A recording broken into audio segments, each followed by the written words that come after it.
Hola, ¿cómo están? Espero un minutito a que se sume el resto y les explico un poco el experimento que hicimos recién.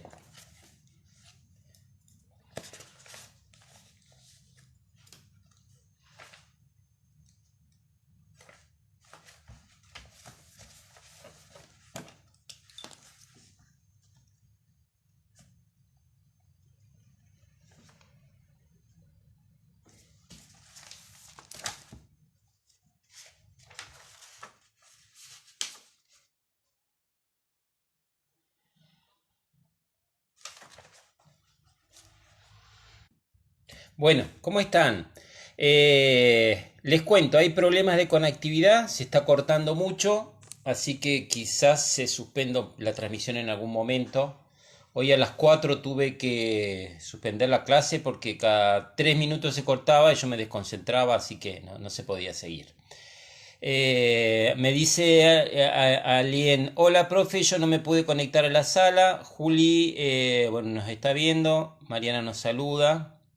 Bueno, lo de la sala es un experimento para ver de qué manera nos podemos ir conectando. Es prueba. Cada tanto vamos, o en todas las clases, vamos a hacer esto. Miren, eh, todas las clases vamos a hacer así en vivo y después yo cuando termino la clase hoy no porque tengo una clase atrás de la otra y no tengo tiempo, pero después voy a habilitar un momento para y voy a abrir una sala, ¿sí? Y de paso practicamos todos, ustedes practican, yo también y aprendemos y habilitamos un espacio para charlar. Entonces el que puede entrar en la sala, quizás hay días que pueda entrar y otros días que no, el que entra a la sala habla un rato conmigo, conversamos sobre esta materia, sobre la otra materia, sobre la plataforma, lo que me quieran comentar como para que podamos estar más comunicados. Así que es una buena idea, pero como veo que es complicado todavía instrumentarlo, lo voy a dejar para después de la clase siempre. Voy a dejar un espacio para la sala, el que puede entrar, entra y charlamos un ratito. ¿Les parece? Bueno, eh, vamos a empezar hoy con el texto de Apología de Sócrates. Yo ahí les mandé primero un pequeño texto que se llama La filosofía en el mundo antiguo, ¿sí? En donde cuento cómo nació la filosofía y después les hablo un poco de Sócrates. Y el tema es este, que cuando uno les da autores para leer, o mejor dicho, cuando uno trabaja con textos de manual, o en este caso con apuntes que yo hago, uno es como que se desconecta mucho del filósofo. Entonces yo quería que lean algo de Sócrates para que entiendan cómo él desarrollaba su filosofía. Tengan en cuenta una cosa antes de empezar para no olvidarme. Yo ahí les dejé un trabajito para hacer sobre qué es la filosofía. Es lo único que tienen que hacer por ahora para entregar. Así que en la medida que puedan me lo van mandando. ¿Por qué? Porque la plataforma es algo que está dentro de los requerimientos del consejo y de la institución. Entonces tenemos que cumplir con el uso de la plataforma y la entrega de trabajo, pero yo priorizo mucho la lectura. Entonces, bueno, cada tanto les voy a dar algún trabajito. Lo que me interesa es que vayan leyendo la bibliografía y que la vayamos trabajando así. Para cuando tengamos la evaluación, ustedes ya tengan. Así que, como requerimiento por ahora, es mandarme ese trabajo, ¿sí? Más adelante les voy a pedir alguna otra actividad, pero siempre va a ser algo muy, muy corto porque prefiero que le dediquen el tiempo a la lectura, ¿sí? Porque verán que la entrega de trabajo consume mucho tiempo. Entonces yo prefiero que ese tiempo lo usen para leer. Entonces, ¿de qué habla el primer apunte? Ustedes tienen el libro Apología de Sócrates y tienen la filosofía en el mundo antiguo. Entonces, en ese texto ahí yo lo que cuento un poco es cómo surge la filosofía. La filosofía surge en Grecia en el siglo antes de Cristo. Es un periodo muy particular en Grecia porque Grecia se empieza a convertir en una gran potencia económica y como todas potencias económicas tienen un desarrollo de su cultura y un contacto con otras regiones del mundo. Entonces, en ese momento Grecia, especialmente Atenas, que era una de las ciudades más importantes, empieza a desarrollarse mucho económicamente. Si ustedes vieron el mapa ahí, Grecia está en el mar Mediterráneo, entonces estaba conectada con África, con los pueblos persas, con otros pueblos de Europa, y eso desarrolló una apertura mental muy grande. ¿Mm? Además, vivió Grecia en un periodo en donde no había una monarquía, ¿sí? Es decir, ¿qué es una monarquía? Bueno, un líder político y en este caso un líder político y religioso que controlara las creencias. Entonces Grecia, como no tenía ese control, había como mayor libertad de pensamiento. Y en ese contexto aparecen estos pensadores que empiezan a pensar por sí mismos los orígenes de todo, ¿no? Entonces había pensadores que trataban de preguntarse cómo había surgido el mundo, si existía Dios o no existía, cómo estaban hechas las cosas, por qué sustancias estaban compuestas, cómo se había conformado el universo, qué eran los seres, qué eran las cosas, por qué existían. Bueno, esas eran las primeras preguntas de los filósofos. Y ya después, en el siglo V antes de Cristo, aparece un cambio en la filosofía de la mano de Sócrates. Va a ser el primer filósofo, junto con los sofistas, que se van a preguntar, van a enfocar la filosofía en la cuestión humana. Es decir, todas las preguntas que los filósofos se hacían van a estar orientadas a los seres humanos. Es eh, quiénes somos, qué somos los seres humanos, por qué existimos, cómo estamos conformados. ¿Sí? Recuerden que en esa época no existía la filosofía, no existía la psicología, no existían todas las ciencias que conocemos ahora. Entonces la filosofía, desde el razonamiento, trataba de preguntarse un montón de cosas. Y en este caso, todas las preguntas que tenían que ver con lo humano atravesaban cuestiones que tenían que ver con la mente, con lo físico, con lo existencial. Entonces, Sócrates va a ser el primer filósofo que se va a preguntar por la cuestión humana.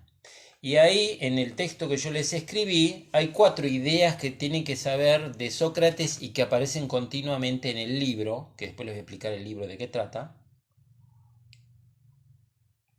Y que estas 4 ideas son las siguientes. Primero, los seres humanos tienen que conocerse a sí mismos.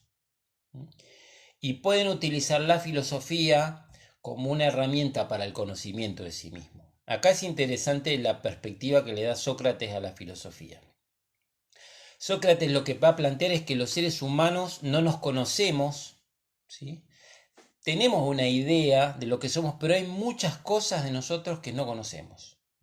Si yo usara una metáfora, según Sócrates, somos un universo en miniatura, de lo cual conocemos muy poco.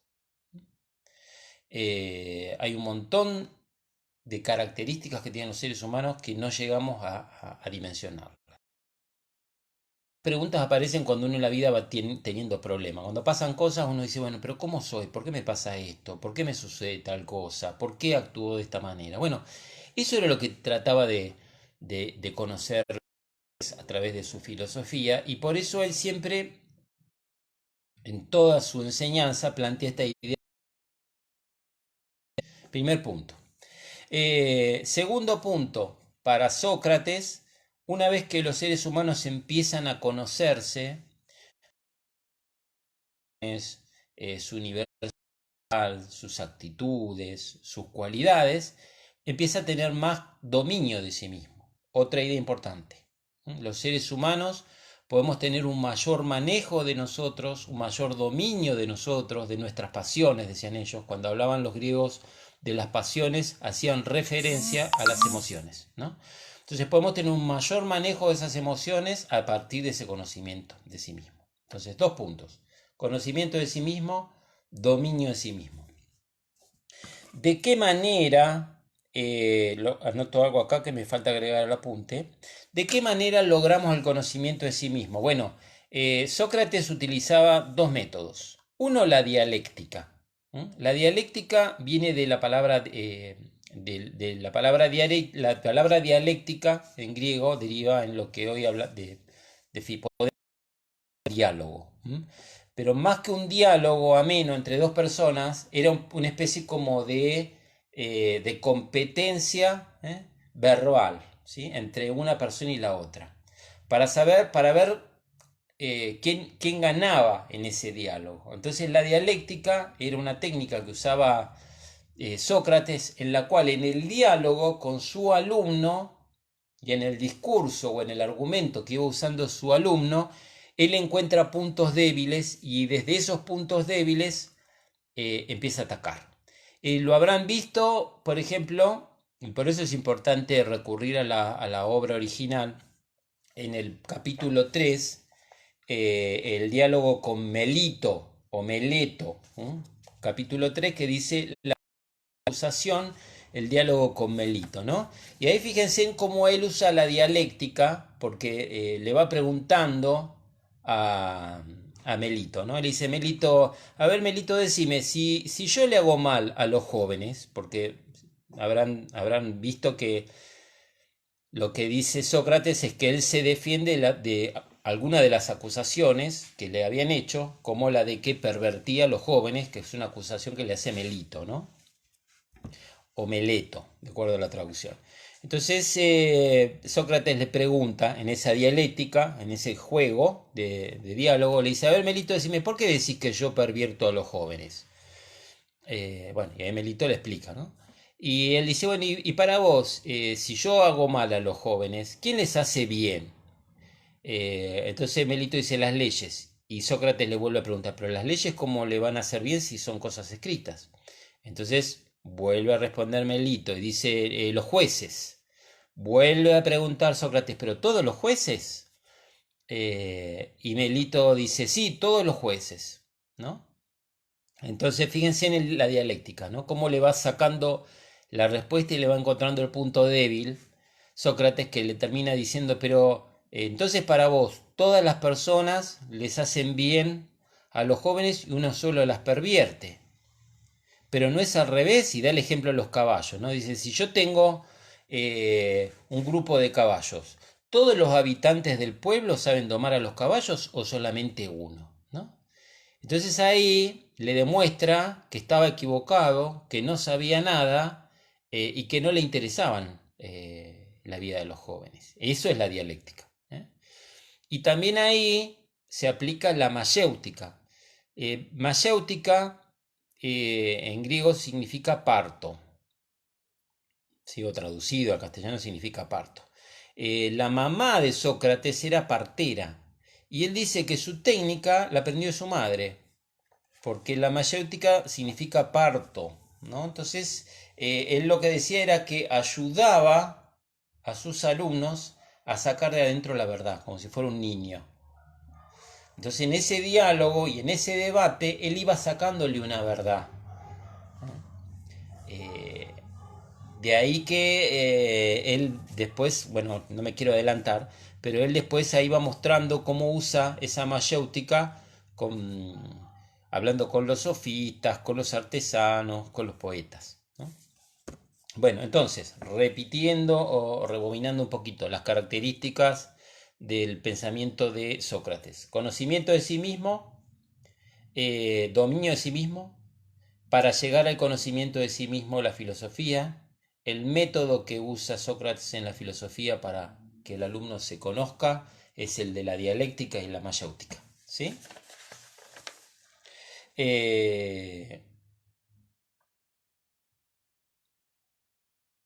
Y otra cosa es que existe una verdad, esa es la cuarta, que existe una verdad, pero esa verdad está dormida en el interior de los individuos y solamente a través de ese diálogo y de esa mayéutica esa verdad puede salir a la luz, ¿no?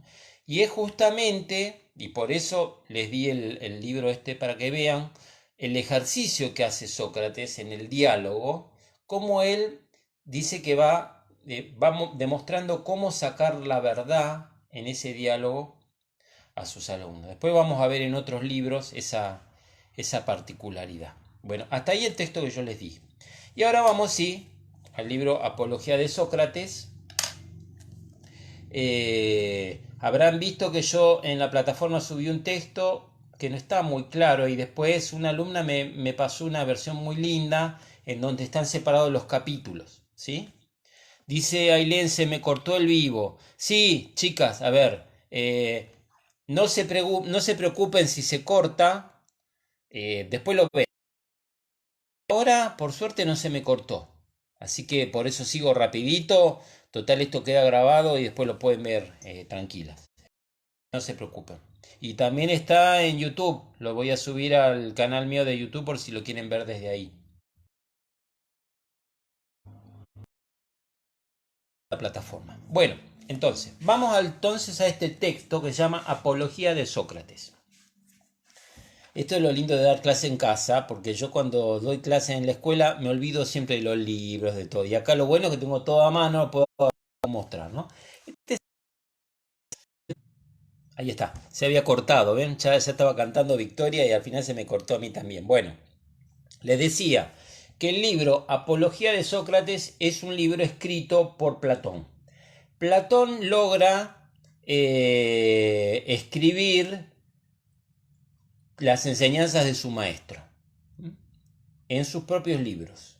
En sus libros Platón escribe las enseñanzas de Sócrates, es decir, que todos estos discursos de Sócrates los conocemos gracias a Platón, que tuvo la habilidad y la voluntad de copiar esos diálogos y transcribirlos y transformarlos en libros.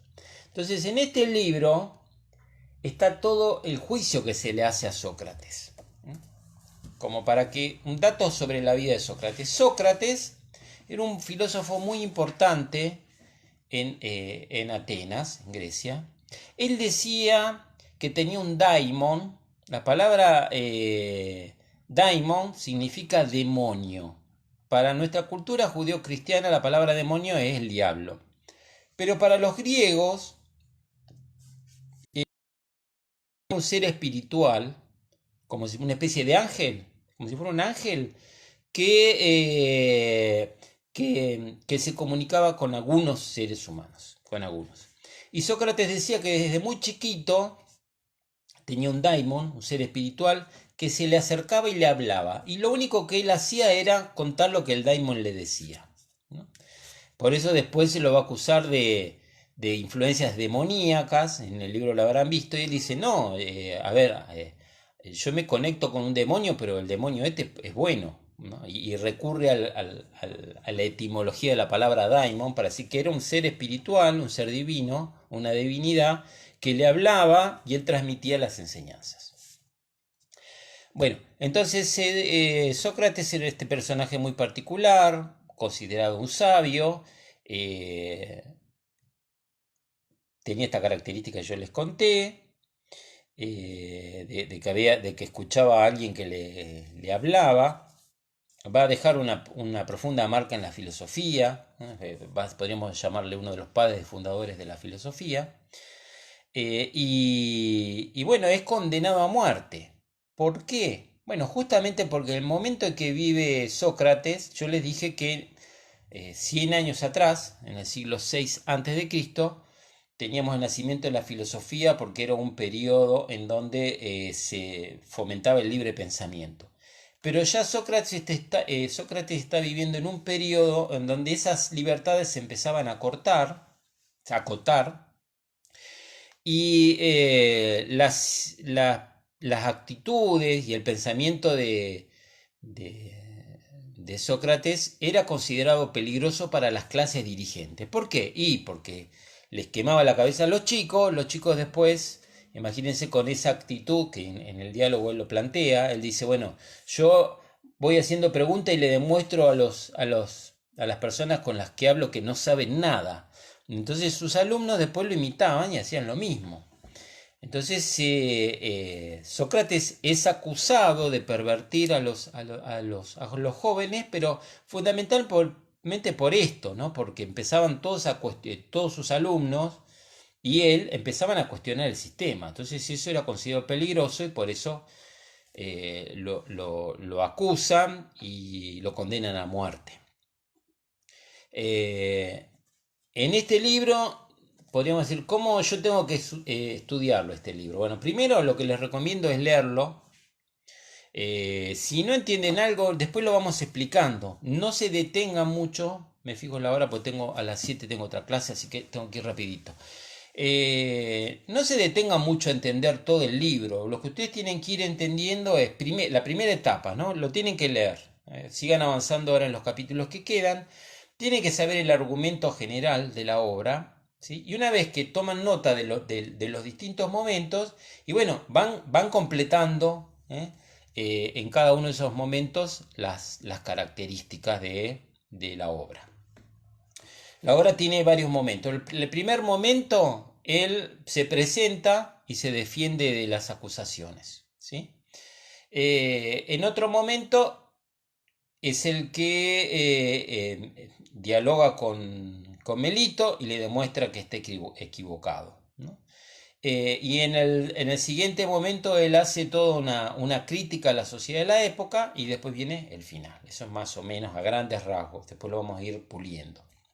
Entonces vamos con la primera parte. El capítulo 1, muy chiquito, que se llama Proemio, que sería la introducción. Él ahí se presenta en el juicio y dice, miren, a mí me están acusando de cosas que yo no hice y han hecho de mí una imagen que yo no soy. Y acá hay algo muy interesante, porque vieron que él habla del conocimiento de sí mismo, ¿no? Entonces cuando uno se plantea o se pregunta quién es uno es como que se encuentra con dos personajes adentro, ¿no? Uno es lo que yo soy y otra cosa es lo que creen los demás de mí. Contribuyo a que los demás crean de mí algo que yo no soy. Entonces él muestra eso, él dice, a ver, yo soy de una manera, pero debido a esto han construido una imagen falsa de mí y yo lo que estoy haciendo acá es defenderme para demostrar de que todo eso que se ha dicho de mí es mentira, ¿no?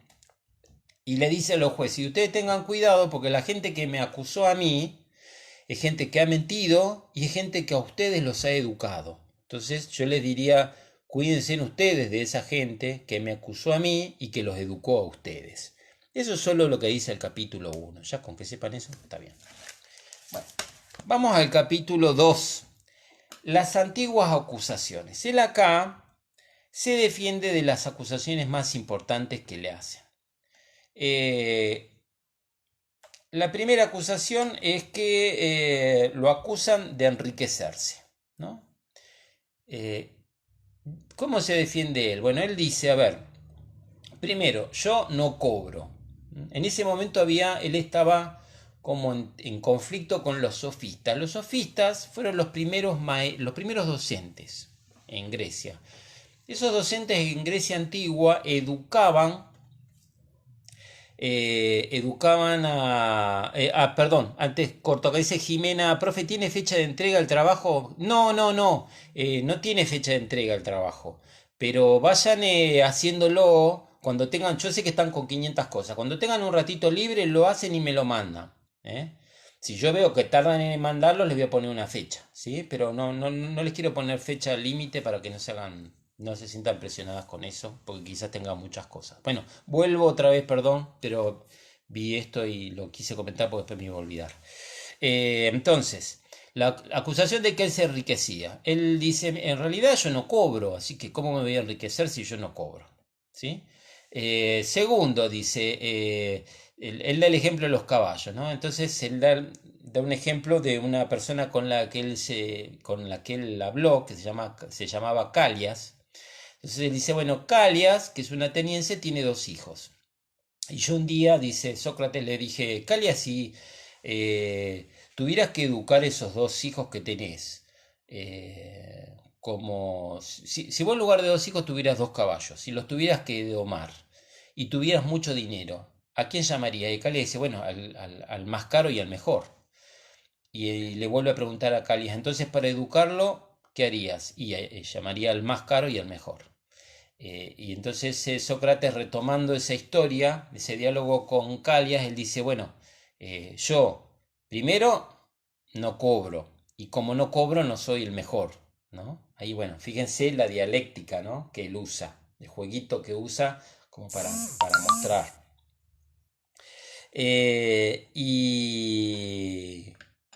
dice él, bueno, que hay gente en Atenas que cobraba para enseñar, que se llamaban los sofistas, que cobraban mucho y que él no cobraba y que él no le enseñaba nada a nadie, sino que él se iba a un lugar público y se ponía a hablar y el que pasaba por ahí lo podía escuchar eh, y, y nutrirse de sus diálogos. Y era lo único que él hacía, ¿no? Eh, otra cuestión, otra acusación que le hacen es que él, lo leo acá porque se me olvidó la definición que usaba, que él indagaba en cuestiones divinas, ¿no? Como que él estaba de alguna manera construyendo una nueva religión o practicando una religión. Y él lo que les dice, miren, yo en realidad sigo creyendo en los dioses griegos, no desarrollo ninguna religión. Lo único que hago es tratar de conocer las cosas del alma. Y en eso trato de ser sabio, ¿no? Si conocer las cosas del alma el alma representa a uno mismo, ¿no? El mundo interior. Entonces, en otras palabras, él decía, yo lo único que quiero hacer es conocer ese mundo interior y ser un sabio en eso. Y hablando de la palabra sabio, lo que él plantea es lo siguiente. Él dice que un amigo de él eh, va a Delfos. En Delfos había un templo y dentro de ese templo, dedicado al dios Apolo, había una divina. A las adivinas en Grecia se les llamaba las pitonisas. Y este amigo de Sócrates va y le pregunta quién era el más sabio de Atenas y la pitonisa le dice Sócrates. Sócrates va contando esa historia, ¿no? Entonces dice Sócrates, bueno, cuando viene mi amigo y me cuenta eso, yo no lo creí. Y para asegurarme de que era mentira, voy a hablar con todos los que decían que eran sabios. Y cuando me pongo a hablar con todos los que decían que eran sabios, me doy cuenta que no sabían nada. Cuando se me acabaron todos los sabios, entre comillas, que encima estaban convencidos de que eran sabios, pero no lo eran, decía él, voy a hablar con los poetas, que se creían sabios en lo suyo, y me doy cuenta que tampoco sabían nada. Y después voy a hablar con los artesanos, que se creían sabios en su oficio, y si bien me doy cuenta que saben hacer su oficio, de otras cosas no saben nada. Entonces, dice él, si todos los que no saben nada se creen que saben mucho y que son sabios, y no lo son, yo, que creo que no sé nada, soy más sabio que ellos. ¿No? Y de ahí viene la frase, solo sé que no sé nada. Él partía de la idea que no sabía nada y que no se conocía, y que eso lo hacía sabio, porque era sincero. ¿Mm? ¿Sí? Eso me hace acordar a las metáforas que uno encuentra en las escrituras cristianas, que hablan del rico, que el que cree que tiene todo pero no tiene nada, ¿no? Y pobre es el que se da cuenta que no tiene nada. Bueno, es un poco la misma metáfora, pero de otra manera. Bueno, hasta aquí el punto 2. ¿Van entendiendo, chicas? ¿Sí? Bueno, del punto 2 hay que saber eso. Creo que no falta nada. Y lo que él dice es que como él desarrolló ese hábito de preguntar, ¿no? Que es el método de la mayéutica, preguntar, preguntar, preguntar para sacarle al otro lo que tiene adentro, dice Sócrates, mis alumnos me empezaron a copiar, entonces andaban por toda la ciudad preguntando cosas y haciéndole ver a la gente que eran unos burros, que no sabían nada. Entonces eso enfureció a la clase dirigente, a los sabios, y eso hizo que todos se vinieran en contra mío, dice Sócrates. Estoy mirándolo ahora pues ya me queda poquito, chicas, así que ya voy terminando. Punto 3, el último. La presente acusación, el diálogo con Meleto o Melito. De esto, chicas, les voy a subir un fragmento de una película que hay sobre Sócrates para que lo vean si tienen dudas con el texto. Bueno, eh, en esta parte Sócrates se está defendiendo y dice, bueno, a ver, Ya que Melito me acusa de pervertir a los jóvenes, yo esto ya se los conté hace un ratito, pero lo vuelvo a contar. Dice Sócrates, bueno, ya que Melito me acusa de pervertir a los jóvenes, le dice, vení Melito, vení que te quiero hacer una pregunta. Y acá usa su método dialéctico, ¿no?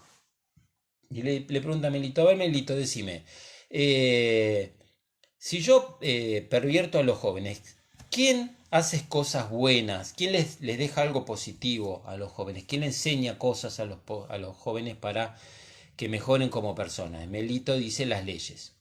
Y ahí le vuelve a preguntar Sócrates, pero las leyes son textos. Entonces Melito dice, no, los jueces. Y le vuelve a preguntar, ¿y qué juez? No, todos. ¿Y los jueces solos? No, los ayudantes de los jueces. Entonces dice Sócrates, vuelve a preguntar. Entonces toda esa gente hace un bien por los jóvenes, sí. Y yo te pregunto, Melito, dice Sócrates, si yo tengo un caballo para domar, ¿puedo pedirle que me dome un caballo cualquier miembro de Atenas? ¿O solamente uno? ¿O solamente un especialista en domar caballos? Dice Melito, no, un especialista en domar caballos. Entonces Sócrates le vuelve a preguntar, le dice, ¿ves que no sabes nada? ¿Cómo puede ser que todo el mundo pueda educar o enseñar o perfeccionar a los jóvenes y solo uno los pervierta? Eso demuestra que no sabes nada y que no te interesan los jóvenes. ¿Ven la dialéctica? ¿Ven cómo usa la dialéctica y la ironía? Bueno, y por último, ya chica, terminamos. Dentro del punto 3 él habla de los dioses, ¿no? Entonces le dice a Melito, eh, Melito, para vos la luna, porque había una concepción mitológica en la Grecia antigua de que cada planeta era un dios, ¿no? Pero ya los filósofos anteriores a Sócrates decían que en realidad no eran dioses, entre ellos Anaxágoras. Entonces le dice a Melito, Melito, vos pensás que yo creo que los planetas no son dioses. No lo dije, eso ya lo dijo Anaxágoras y vos no hiciste nunca ningún cuestionamiento. Y ahí le demuestra que no sabía nada tampoco, porque no sabía ni lo que había dicho Anaxágoras, que era un pensador muy importante en la Grecia de la época. Entonces como que le demuestra a Melito que no sabía nada y que lo acusaba solamente por el chusmerío, ¿no? Bueno, hasta acá lo que tenían que leer, chicas. Eh, Agus dice, recién me conecté. No hay problema, Agus. Lo mirás después el video. Yo lo subo ahora. Hasta acá lo de Sócrates. Espero que lo hayan entendido. Ya no puedo darles tiempito para preguntas o para hacer una reunión en la sala. Lo dejamos para la próxima.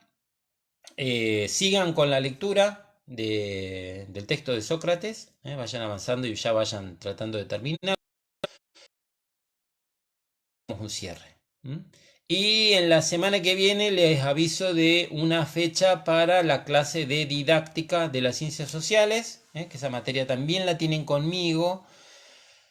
Como todavía no han logrado ponerme un aula en la plataforma, yo decidí mandarles por este grupo el material. No sé si las confunde usar el mismo grupo, pero no quiero abrirle otro grupo. Así que cuando tengamos clase de didáctica o material para subirlo, lo usamos en este. Bueno, chicas, si tienen alguna duda, cuando van leyendo, me hacen preguntas en la próxima, ¿sí? No habilité preguntas hoy porque pensé que se iba a cortar y al final por eso iba rápido tratando de explicar todo. Así que cualquier duda que tienen, las escriben y la semana que viene me preguntan y vuelvo a...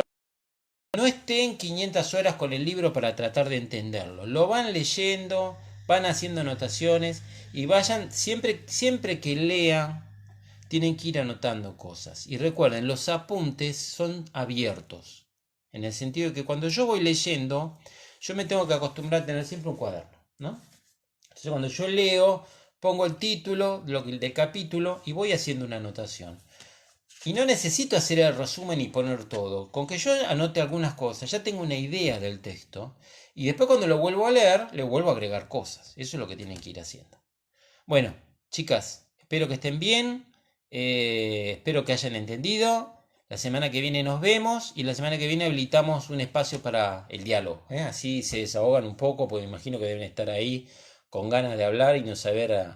Deben estar hablando con el perro. Porque es difícil estudiar solo y sin interacción. Así que vamos a ver si hacemos la semana que viene un espacio de, de charlas. Nos vemos, chicas. Buen fin de semana. Que sigan bien.